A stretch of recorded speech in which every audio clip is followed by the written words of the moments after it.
एक मोठी बातमी आहे। परभणी जिल्ह्यातनं जाणाऱ्या जालना नांदेड समृद्धी महामार्गामध्ये जाणाऱ्या वृक्षांचं चुकीचं मूल्यांकन करण्यात आल्याचा प्रकार समोर आलाय।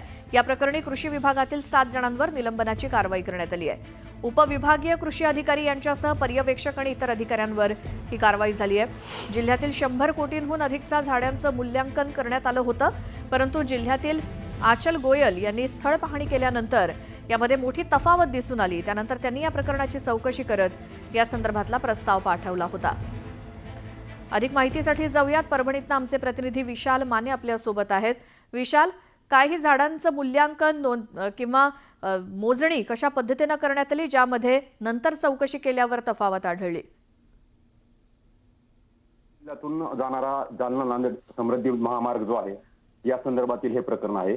हा रस्ता प्रस्तावित झाल्याच्या नंतर परभणी जिल्ह्यातून कोणत्या ठिकाणाहून हा रस्ता जाणार आहे त्या मार्गातील शेती आणि फळबागांचं त्यावेळी अवलोकन करण्यात आलं होतं, त्याचं मूल्यांकन काढण्यात आलं होतं। परंतु कृषी विभागातील काही अधिकाऱ्यांनी यामध्ये संगनमत करून हा प्रकार केल्याचं आरोप पुढे आला। जिल्हाधिकारी यांनी प्रत्येक स्थळी जाऊन पाहणी केली, तर त्यांच्या पाहणीमध्ये आणि अधिकाऱ्यांनी जो रिपोर्ट तयार केला होता त्यामध्ये मोठी तफावत आढळून आली होती।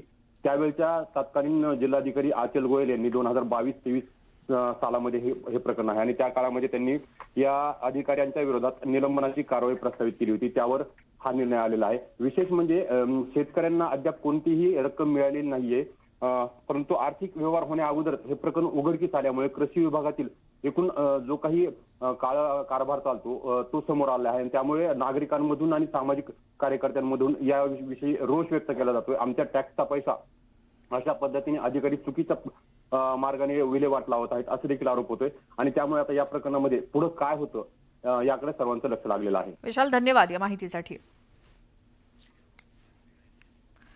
तर वृक्षांचं चुकीचं मूल्यांकन करणं अधिकाऱ्यांना भोवलंय, त्यामुळे त्यांच्यावरती निलंबनाची कारवाई करण्यात आलेली आहे। जिल्हाधिकाऱ्यांनी स्थळ पाहणीमध्ये एक मोठी तफावत आढळली, चुकीचं मूल्यांकन झाडांचं करण्यात आलं।